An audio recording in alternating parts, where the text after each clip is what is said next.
97వ కీర్తనలో యెహోవా రాజ్యము చేయుచున్నాడు, భూలోకము ఆనందించునుగాక, ద్వీపములన్నీయు సంతోషించును గాక.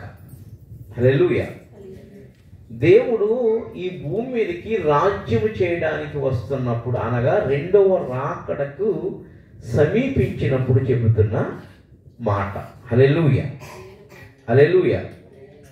అయితే అక్కడ 97లో 2వ వచనంలో మేఘాంధకారములు ఆయన చుట్టూ నుండును, నీతి న్యాయములు ఆయన సింహాసములకు ఆధారము, అగ్ని ఆయన ముందర నడుచుచున్నది, అది చుట్టూనున్న ఆయన శత్రువులను కాల్చి వేయుచున్నది. చూడండి 5వ వచనం చూడండి. యెహోవా సన్నిధిని, సర్వనాథుని సన్నిధిని పర్వతములు మైనము వలె కలుగుచున్నవి. హల్లెలూయా.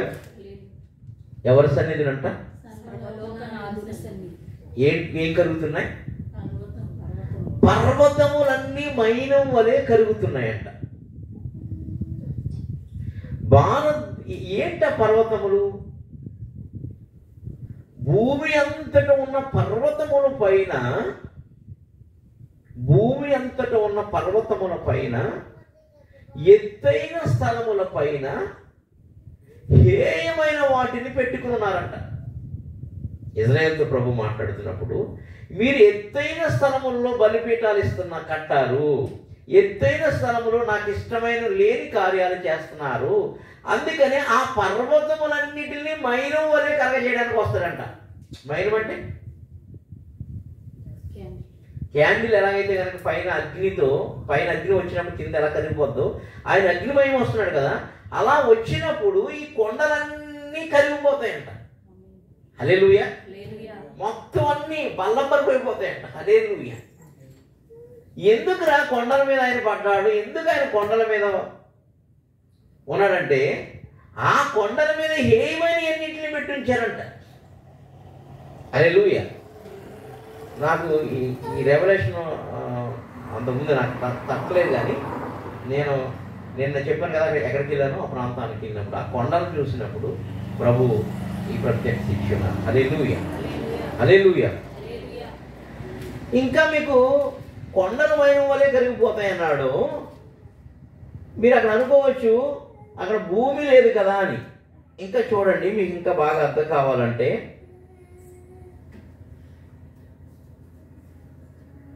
మీకా గ్రంథము 1వ అధ్యాయము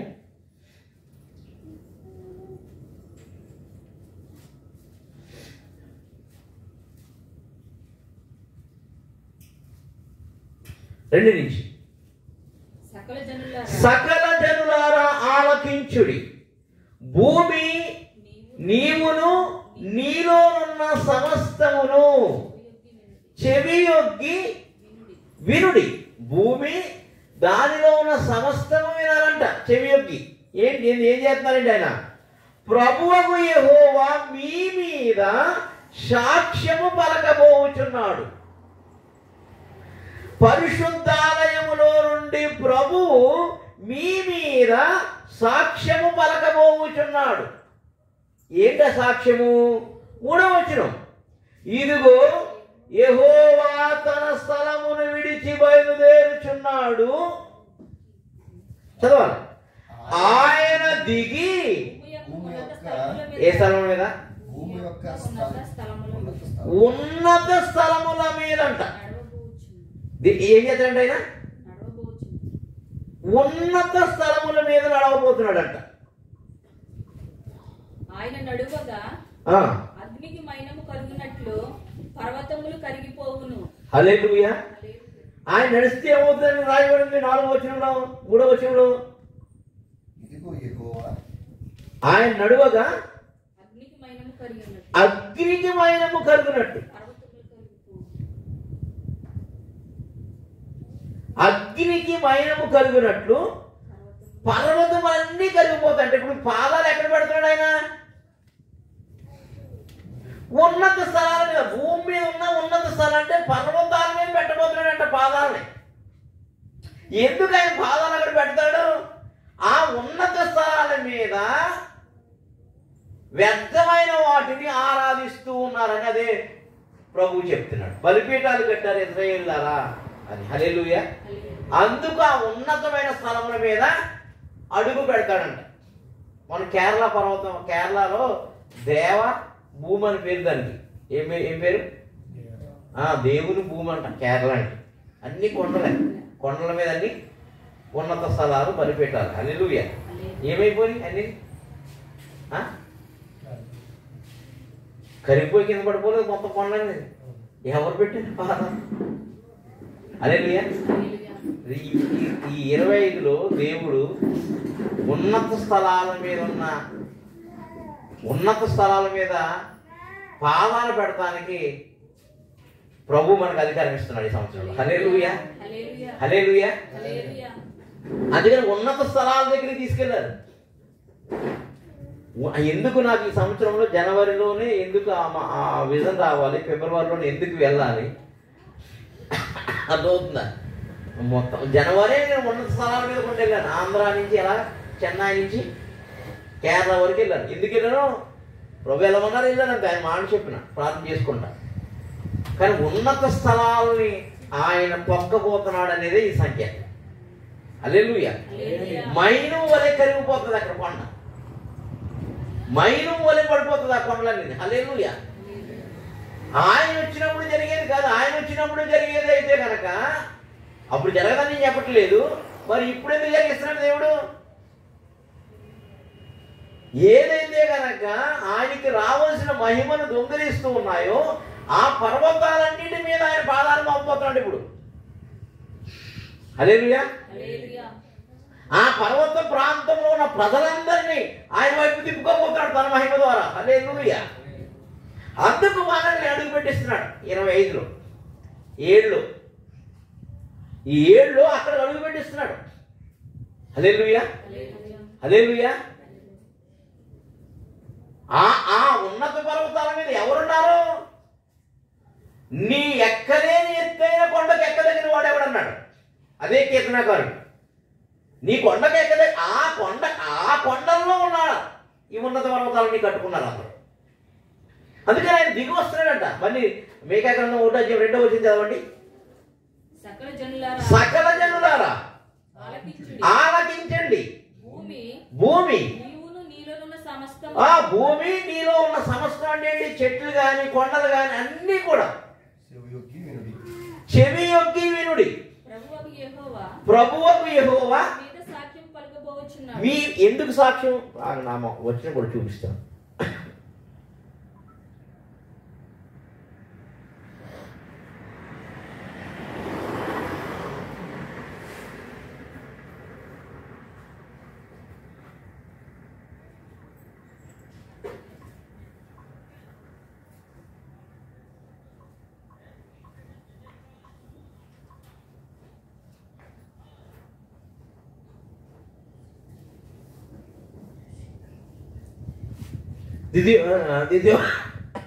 ద్వితీయోపదేశ కాండము 12వ అధ్యాయము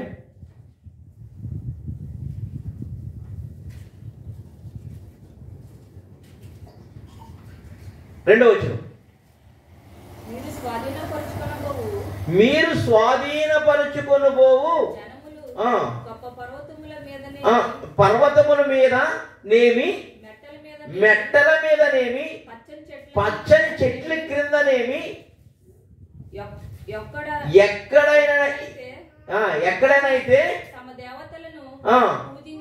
పూజించును మీరు బొత్తిగా పాడు చేయవలెను. హల్లెలూయా. 1 రాజులు 14:23.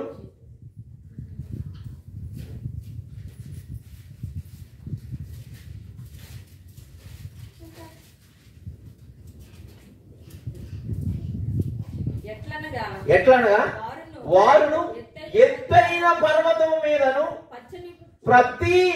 పచ్చని ప్రతి వృక్షము కిందను కట్టి నిలిపి దేవతా స్తంభములను ఉంచిరి. హల్లెలూయా. ప్రతి ఎత్తైన స్థలం మీద బలిపీఠాలు కట్టారంట ప్రపంచంలో. ఆ ఎత్తైన స్థలాల్లో బలిపీఠాలు ఎక్కడెక్కడ కట్టారు? ఇప్పుడు అక్కడ ఏమవుతుందండి ఎండేస్లోను? సాక్ష్యం ఏం చెప్తున్నాడంట? అక్కడ నేను పాదాలు మోపుతాను రా అంటున్నాడు. హల్లెలూయా. ఎందుకు? మైనం వలె కలగజేస్తాడంట అట్లన్నిటిని. హల్లెలూయా. అట్లాంటి కుంభస్థలాన్ని కొట్టడానికి మనం అక్కడ ప్రార్థన ఆశ్రయపురాలు కట్టాలి. హల్లెలూయా. హల్లెలూయా. అవి పడిపోవాలి. అవి పడిపోతే కానీ ఈ దేశానికి, ఈ ప్రపంచానికి సువార్త ఉద్యమము రగులుకోదు. హల్లెలూయా. అవి పడగొడటానికి దేవుడు మనకు శక్తిని ఇస్తున్నాడు. హల్లెలూయా. ఇక్కడ ప్రజలకే చెప్తున్నాడు అవి పడగొట్టండి అని. అందుకని ఆయన సర్వలోక భూమి మీద ఉన్న సమస్త జనులారా, మేక చదవండి, మీకు సాక్ష్యం చెప్తున్నాడు, వినండి. సకల జనులారా ఆలకించుడి. ఇప్పుడు చెట్టు కింద కట్టేశారంట, కొండ పైన కట్టేశారంట. హల్లెలూయా. రెండు ప్లేసులు చెప్తున్నాడు, చెట్టు కిందని కొండ పైన. ఆలకించుడి. ప్రభువకు యెహోవా మీ మీద సాక్ష్యం పలకబోవచ్చు. పరిశుద్ధాలయంలో నుండి అక్కడ ఆయన ఉన్న పర్వతం ఏంటి? పరిశుద్ధాలయంలో నుండి ప్రభు మీ మీద సాక్ష్యం పలకబోచున్నాడు. ఏంటి సాక్ష్యం? ఇదిగో స్థలముని విడిచి అది బయలుదేరాడు. ఇప్పుడు అది బయలుదేరి ఏం చేశాడమ్మా? ఆయన దిగి భూమి యొక్క ఉన్నత స్థలాలు, భూమి మీద ఎక్కడెక్కడ ఉన్నత స్థలాలు ఉన్నాయో వాటి మీద పాదాలు పెట్టి నడవబోతున్నాడంట. హల్లెలూయా. భారతదేశంలో ప్రపంచ దేశాల్లో ఉన్న ఉన్నత స్థలాల మీద ఆయన పాదాలు పెట్టునుగా. హల్లెలూయా. ఆ కొండలని మైనం వలె కరిగిపోవునుగా. అలా మైనం వలె కరిగిపోవడానికి కావలసినటువంటి ప్రార్థనా శక్తి ఆశ్రయపురాలకు ఇచ్చుడుగా. అట్లాంటి ప్రార్థన విజ్ఞాపనలు ఈ ఆశ్రయపురంలో వినిపడగలరు కనుక ఆ విజ్ఞాపనలు చేయాలంట. అప్పుడు మనంతా కొండ వేచే కాదా? కాదా? కాదండి. ఇప్పుడు ఏం జరుగుతుంది అక్కడ? ఏ కొండ? ఆ కొండ పేరు ఏంటంటే విజయవాడలో ఉంటుంది ఆ కొండ. గుణదల కొండకి వెళ్తుంది అందరూ వెళ్తున్నారు కదా, గుళ్ళు గీసుకోవడానికి వెళ్తున్నారు కొండ కొండకి. ఆ కొండలు కూడా మైనం వల్ల కలిగిపోతాయి. హల్లెలూయా. హల్లెలూయా. ఆయన అన్నారా లేదా? పాదాలు పెడతాను కొండల మీద అన్నాడు లేదా? పెడతాడు. అవి మైనం వల్లే కలగజేస్తాను అన్నాడా లేదా? వినబడ్డాడు. నేను సాక్ష్యం చెప్తున్నా నా పరిశుద్ధ ఆలయంలో నుండి అన్నాడు ఆయన.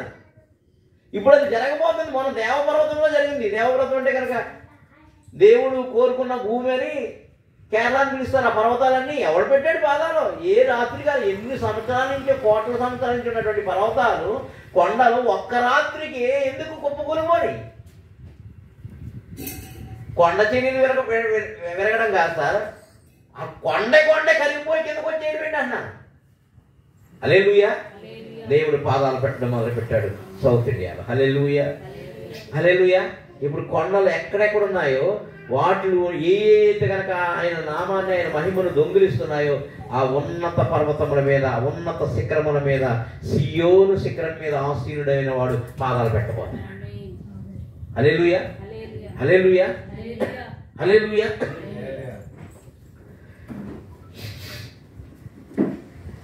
చూడండి,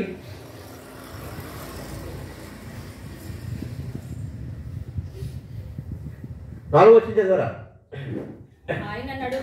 ఆయన నడువుగా అగ్నికి మైనము కరుగునట్లు పర్వతములు కరిగిపోవును, లోయలు విడిపోవును.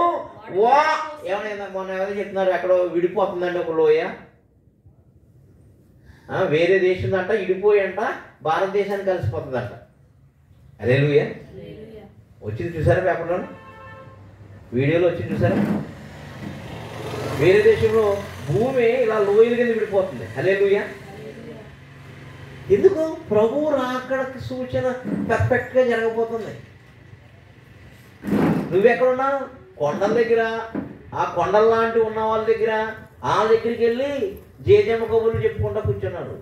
సేవ ఎక్కడ చేసావు, సువార్త ఎక్కడ ప్రకటించావు? ఏదో అలా వస్తున్నావు అంతే. అసలు నువ్వు నరకానికి పోతావో పర్లానికి పోతావో అసలు నీకు ఒక తెలియదు, నీకు గురేనే నీకు. నువ్వు పొద్దున్న లేచిన తర్వాత తడుకోవడం, నీ కడుపే దేవుడు నీకు, నీ ఉద్యోగమే దేవుడు నీకు, నీ సంసారం, నీ పిల్లలే దేవుడు నీకు. అసలు దేవుడు అంటేనే లెక్కలేని బ్రతుకులో ఉన్నావు. అర్థమైందా? కానీ చచ్చిపోతావు, అది మాత్రం గుర్తుపెట్టుకో. నేను పొద్దున్న లేచిన తర్వాత నేను చచ్చిపోతాను ప్రభా, చచ్చిపోకముందు ఈ సేవ చేయాలి. ఇది నా ప్రార్థన. బండి మీద వెళ్తాం, ఏ క్షణమైనా అయిపోతాం. హల్లెలూయా. రాత్రి ట్రైన్లో వెళ్తాం, తిరిగి వస్తాం. ఎక్కడ ఏం జరిగినా కూడా మనకి మరణము తప్పదు. మరణించిన రోజున ఎవరు, ఇదిగో మనకి సిలువలు ఇచ్చారా? ఇక్కడ first Ashrayapuram 2018లో first prayer start చేసినప్పుడు ఎవ్వరు లేదులే. కందాలపాలెం, మీరున్నారు కందాలపాలెం దానియేలయ్య గారు అని ఒక ఆయన వచ్చారు, గుర్తుందా? రాలేదు ఫస్ట్ రోజు రాలే. నువ్వు ఎక్కడ ఉంటాము? ఎక్కడొస్తాం? ఇప్పుడిప్పుడే లైన్లో పడుతున్నావు. హల్లెలూయా. ఆయన ఈ సిలువను పంపించాడు నాకు. ఆయన మొన్న చనిపోయారు. పెద్ద మంత్రిగా బెన్నిహింద్ గారితో సహా మొన్న కలిసి వచ్చిన వ్యక్తి. ఆయన బార్ అండ్ రెస్టారెంట్లో పనిచేసే వ్యక్తి చనిపోయాడు. పెద్ద సేవ చేసి, అంటే ఆయన ఈ శుక్రవారం ఫాస్టింగ్ ప్రేయర్కి 10,000 మంది వచ్చేవారు అన్నమాట. కందాలపాలెం దానియేలు గారు అంటే గన్నవరంలో ఉంటుంది, మీరు ఎప్పుడైనా చూడవచ్చు. న్యూ యెరూషలేం చర్చ్ అని ఉంటుంది. ఆయనకి కారు ఉంది, అన్నీ ఉన్నాయి. అలా అల్లుడు ఇలా తీసుకుని వెళ్తున్నాడంట బండి మీద, వేరే దగ్గరికి వెళ్తా వెనక్కి ఇలాగా వాళ్ళు పడిపోయారు. నాకు ఎందుకు డౌట్ వచ్చి ఈ సంవత్సరంలోనే నిశ్చితుడు అన్నా ఆ అభిషిక్తులు ఉంటారో ఉండరో మనకు తెలియదు. జెరిమియా తీసుకెళ్ళి ఆయన చేత మీకు అభిషేకం ఇప్పిద్దాం, ప్రార్థన చేసి గొప్ప సేవ చేయాలి కదా అని. లాస్ట్ మంత్ అయినా తీసుకెళ్తాము, డిసెంబర్లో తీసుకెళ్ళాం. వీళ్ళు ప్రార్థన చేసి ఆమెకి సాల్వ్నో ఏదో కప్పి నిశ్చి కూడా కొన్ని డబ్బులు ఇచ్చి ప్రార్థన చేశాను. ఆయన గొప్ప సేవకుడు అవుతాడు ఇక్కడ కూడా. హల్లెలూయా, హల్లెలూయా. ఆయన అనుకున్నాడా 10 సంవత్సరాల క్రితం చనిపోవాలంట ఆయన. యాక్చువల్గా ఆయనకు వచ్చిన ప్రాబ్లం, మంచి హెల్తీ ఉన్నారు, ఎప్పుడు అయిపోద్ది పని అంటాడు, విశ్వాసంలో పలుకుతూ ఉంటాడు పదం. అట్లాంటి గొప్ప అభిషక్తుడు క్షణాలు వెళ్ళిపోయాడు. ఆయన అనుకోలేదు, ఆయన ఇంట్లో వాళ్ళు అనుకోలేదు, అసలు ఎవడో అనుకోలేదు. హల్లెలూయా. ఇప్పుడు నేను ఇందాక ఆరాధన చేస్తున్నప్పుడు అక్కడి నుంచే ఫోన్ వచ్చింది, 10 రోజుల కార్యక్రమం ఉందా రండి అని. నేను కట్ చేసి ఎత్తి చూసేశాను. హల్లెలూయా. మీటింగ్లో ఉన్నాను, ప్రార్థనలో ఉన్నాను కదా. ఎవరు తెలియదు ఎప్పుడేమవుతుందో. నువ్వు అనుకుంటావు కలవకంటూ ఉన్నావు. సేవ కోసం కథలు కాను. అసలు నీ పరలోకంలో నీ కళ చెదిరిపోదు అసలు. హల్లెలూయా.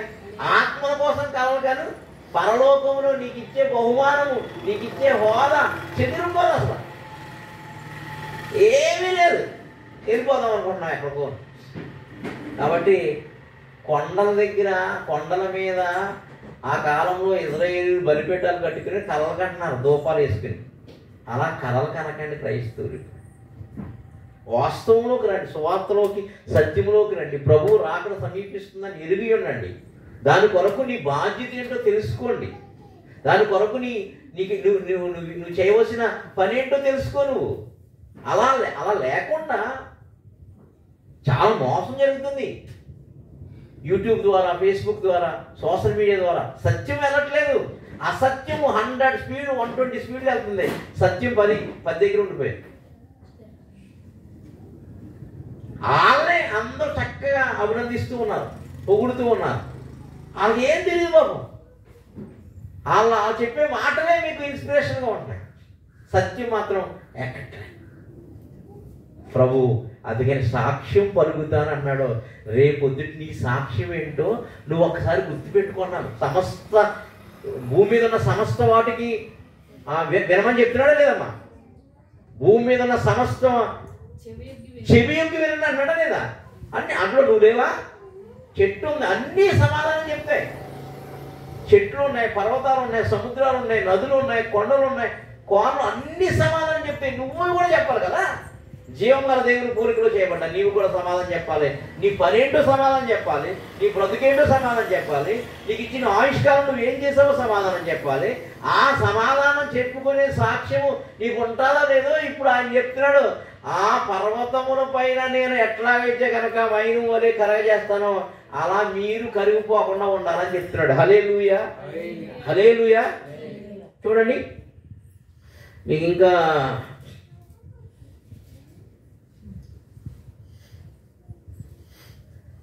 భక్తిహీనులు కూడా ఎలా కరిగిపోతారో చూపిస్తాను. కీర్తన గ్రంథం 68 అధ్యాయం 1-2. దేవుడు లేచును గాక, ఆయన శత్రువులు చెదిరిపోవుదురు గాక, ఆయనను దేశించువారు ఆయన సన్నిధి నుండి పారిపోవుదురు గాక. పొగ చెదరగొట్టబడినట్లు నీవు వారిని చెదరగొట్టుము, అగ్నికి వైరము కలిగినట్లు. క్రైస్తవులు కూడా భక్తిహీనులు కూడా దేవుని సన్నిధిని కరిగి నశించుదురుగా కానీ రాసాడు కీర్తనకారుడు. ఎక్కడ ఈ భక్తి ఏంటో చూసుకోవాలి. అర్థమవుతుందా? నేను అందుకనే చాలా క్లియర్గా ఉన్నాను, క్లియర్గా ఉన్నాను. భయంతో మళ్ళీ ఈ ఆత్మకేంటి చెప్పలేదు అంటాడని అయినా చాలా క్లియర్గా ఉన్నాను. బండి వెళ్ళట్లేమన్నా, బండి వెళ్ళట్లే, నేను దేవుడిని తిట్టుకున్నాను. నువ్వు బండి వెళ్ళనప్పుడు నేను ముందు రోజే నడుచుకుంటూ వెళ్తానయ్యా అన్నాను. వెళ్ళనట్లే, నేను నడుచుకునే వెళ్తా, కానీ బండి వెళ్ళనివ్వకుండా ఎందుకు చేస్తున్నావు? అసలు బండి ఇవ్వాలి కదా, ఇవ్వకపోయి మానే, కానీ నడుచుకుంటూ వెళ్తా నువ్వు చెప్పిన దగ్గరికి అంటున్నాను నేను దేవుడితో. హల్లెలూయా. నేను వెళ్ళనట్లే, నువ్వు బండి సరిగా వేయలేదు అసలు, నా బండి తోచోడు నీకు తెలుస్తుంది. టయానికి వెళ్ళకపోతే 1000 రూపాయలు టికెట్ తీసింది, అది లాస్ అయిపోతుంది కదా. బండి ఎందుకు వెళ్ళనట్లేదు? బండి వెళ్ళట్లే, ఆడేవాడు ఆపడానికి, శత్రువు ఎవడు ఆపడానికి. వాడు ఆపితే నేను నడుచుకుంటూ వెళ్తానయ్యా, నువ్వు నాకు ముందు చెప్పు అన్నా దేవుడితో. నేను ఎక్కడికి వెళ్ళాలని ఆయన చెప్పిన మాట వెళ్ళాలని అంతే. ఆ మాటలో ఉన్న దర్శనంలో ఉన్న వ్యక్తులు ఎక్కడుంటారో, వాళ్ళ గోత్రం ఏంటో, వాళ్ళు ఏది ఏంటో ఏమి ఏంటి నీ భక్తి ఏంటో నువ్వు. అందుకనే చెవియొగ్గు వినుడి. రేపు పొద్దున్న ఏ సాక్ష్యం బలా నమ్మకమైన దాసుడనే సాక్ష్యం చెప్తాడా, చెడ్డ సాక్షుడు వీడని చెప్తాడా? నువ్వు పరీక్షించుకోవాలి. అందుకని భక్తిహీనుడు మైనం వలె కరిగిపోవద్దు అన్నాడు. ఆ భక్తిహీనతలో ఉంటే తొలగిపోవాలి. భక్తిహీనత నుంచి తొలగిపోయి క్రీస్తులోనికి ఏకం కావాలి.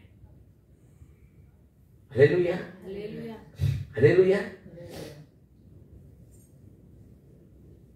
అంటే అంత పరిస్థితుల గురించి పోయినా ఇన్ టైంకి వెళ్ళకపోతే నాకు ఒక ట్రైన్ అవుతుందా? అవుతుందా? ఆగదా? నీకు అన్ని పరిస్థితుల గురించి ఇన్ టైంకి రాలేవు.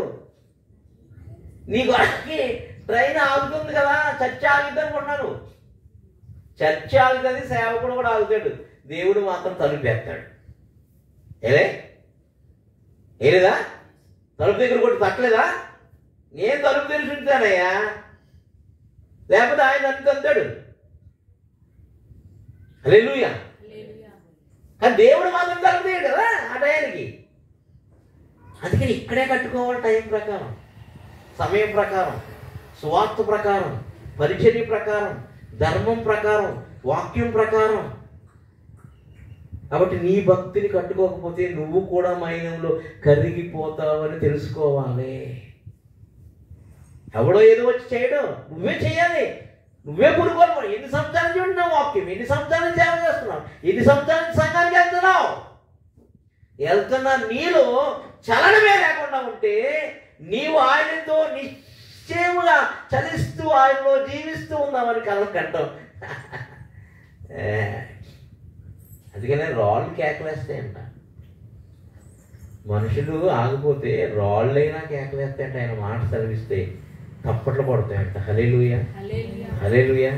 కాబట్టి ఎత్తైన కొండలను చదును భూమి చేస్తాను. ఓ జెరుబ్బాబెల్, జెరుబ్బాబెలును అడ్డగించుటకు ఓ గొప్ప పర్వతమా, నువ్వు ఏ మాత్రము దానవు, నిన్ను చదును భూమి చేసి పడేస్తాను. ఈ కాలంలో అనేక మంది ఆ ఎత్తైన కొండలను చదును భూమి చేసే జెరుబ్బాబెల్ లాంటి వాళ్ళు, నెహెమ్యా లాంటి వాళ్ళు లెగాలి, ఎజ్రా లాంటి వాళ్ళు లెగాలి. హల్లెలూయా.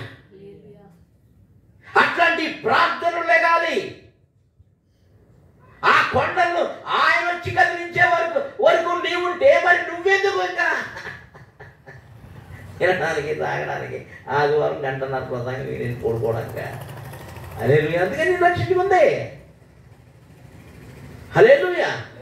ఆ కొండలను, ఆ సూర్యుడిని చంద్రుడిని ఆపినట్టుగా, ఆ కొండల మీద ఉన్నటువంటి ఆ ఎత్తైన స్థలములను పడగొట్టినట్టుగా, ఆ ఎత్తైన ఆ కొండల మీద ఉన్న ఎత్తైనటువంటి ఆ 850 మంది ఆ బయలు ప్రవక్తని హతమార్చిన ఏలియాలాగా ప్రార్థన చేయగలిగారు. హల్లెలూయా, హల్లెలూయా. లేకపోతే నువ్వు కరిగిపోతావు. హల్లెలూయా. కొండలేంటండి కరిగిపోవడం? కొండల మీద ఉన్న ఎత్తైన బలిపీఠాలు కరిగిపోతాయంట. వాటిని చూసి భయపడుతున్నారు ఇప్పుడు ప్రపంచం అంతా, దేశం అంతా. అమ్మో అని భయపడుతున్నారు. ఆ కొండలని కూడా కరిగిస్తానని మనకు వాగ్దానం చేస్తున్నాడు. నిలబడితే చాలు. మాట మీద నువ్వు నిలబడి నేను అక్కడ ప్రార్థన చెయ్యంతే కొండ దగ్గరికి వెళ్ళి. హల్లెలూయా. మోషే కొండ మీదకి వెళ్ళి ఆ ఎత్తైన అమాలేకులు ఓడిపోవాలని చేతులెత్తి ప్రార్థన చేసేవాడంట. ఆయన ప్రార్థన చేసినంత కాలము వాళ్ళందరూ ఓడిపోయేవారు. చేతులెత్తుతా ప్రార్థన చేద్దాం, కొండల సైతము పిండిగా మార్చేస్తాం. అందుకనే పర్వతములైనను తత్తరిలను నా కృప నీకు. హల్లెలూయా. ఆ పర్వతాలు చూసి భయపడుతున్నారంటే అందరూ ఆ పర్వతాల మీద ఉన్న ఎత్తైన స్థలాల నుంచి వాటి మీద ఆరాధన చేయబడుతున్న వారిని చూసి భయపడుతుందంట దేశాలన్నీ. కానీ దేవుడు అన్నాడు, ఆటిని కూడా తత్తరగా చేస్తాను, నా కృప మాత్రం నేను విడిచిపోదు. అక్కడే ఉంటాను, ఆ కొండ పక్కనే ఉంటావు, కానీ పడిపోతాయి, కానీ నీకే అపాయము రాదు, ఏ కీడు రాదు. హల్లెలూయా, హల్లెలూయా. మన భక్తి, మన ప్రార్థన ఎలా ఉందో పరీక్షించుకోవడానికి ఈ కీర్తనాకారుడు చెప్తున్నాడు.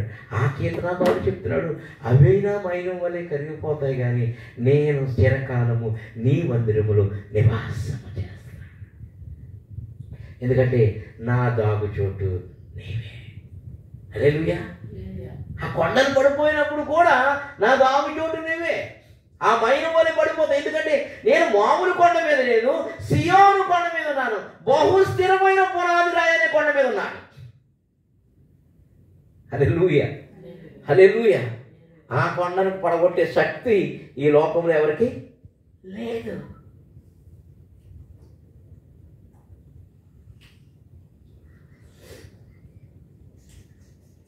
వేయి కొండల చుట్టూ 7 కొండల పైన, యెరూషలేము కొండపై సియోను శిఖరమున, 1000 కొండల చుట్టూ 7 కొండల పైన, యెరూషలేము కొండపై సియోను శిఖరమున, నా దాగు చోటు నీవే, నా ఆశ్రయపురము నీవే,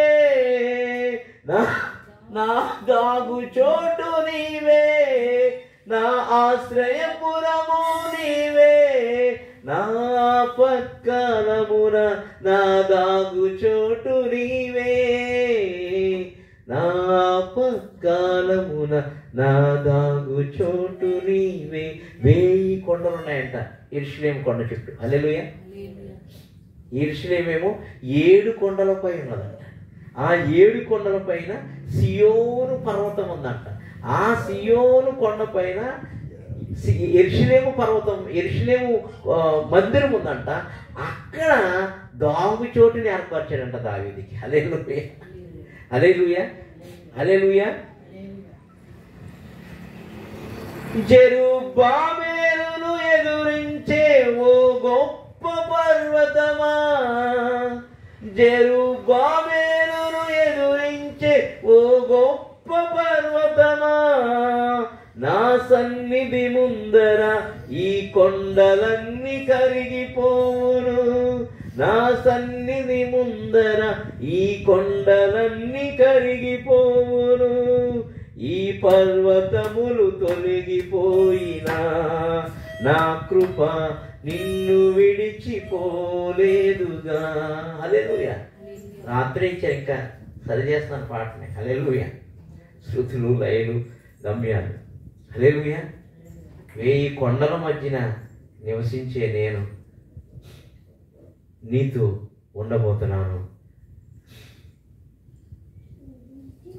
సిద్ధు. హల్లెలూయా. 1000 కొండల మధ్యన సంచరిస్తున్నా నేను, 7 కొండల పైన ఉన్న నేను నీకు ఆశ్రయపురంగా ఉన్నాను. ఆ పర్వతములు, ఆ మెట్టలు తత్తరిల్లిపోతాయి, ఈ సముద్రాలు కూడా ఎండిపోతాయి, కానీ నా కృప నీకు సరిపోతుందని చెప్తున్నాడు. ఎలా సరిపోద్దంటే ఆ పర్వతాలతో యుద్ధం చేస్తున్నప్పుడు నా కృప నీకు చాలు అంటున్నాడు. హల్లెలూయా. అందుకని ఓ గొప్ప పర్వతమా జెరుబ్బాబెలు నన్ను అడిగిస్తాడు, నా జెరుబ్బాబెలు అడిగి నిన్ను చదును భూమి చేస్తానన్నాడు. ఈ వాగ్దానము అక్కడ మనం ఈ మంత్లో 25వ తారీఖున పునాది రాయి వేయబడిన ఆ పర్వతం మీద, ఆ పర్వతాలకి అది చదును భూమి అవునుగా. హల్లెలూయా. అట్టి కృప పరిశుద్ధాత్మ దేవుడు మనకి నిండుగా మెండుగా అనుగ్రహించి నడిపించునుగాక. ప్రార్థన చేసుకుందాం. ప్రేరేపించబడిన వాళ్ళు ప్రార్థన చేయండి.